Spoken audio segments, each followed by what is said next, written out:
El domingo ahora, 19 de mayo, en el centro de Barrio Playa Pavón, de 7 de la mañana a 5 de la tarde, todos los dominicanos que tienen derecho al voto pueden pasar libremente allá al centro de Barrio Playa Pavón nuevamente para poder ejercer el derecho al voto.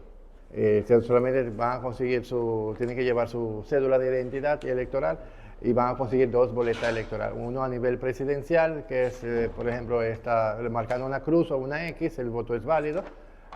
Entonces luego lo deposita en el buzón y consigue otra también, va a conseguir también esa misma planilla, otra planilla electoral, también para diputado de ultramar. Luego marcando una cruz o una X para el candidato de preferencia.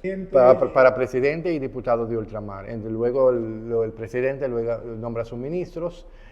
¿Cuántas personas tienen derecho al voto en Aruba? Aproximadamente 2.700 personas tienen derecho al voto. Sabemos que nunca van a ir toda esa cantidad, pero ojalá que pudieran ir todas esas cantidades de personas.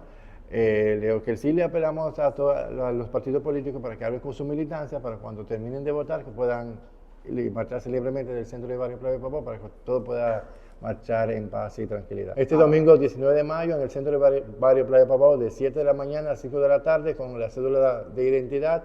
Y si quieren tener más información, nos pueden llamar libremente o pueden pasar aquí por la dirección Newstrat número 34D, que es la Fundación Dominicana Aruba San Juan Pablo Duarte.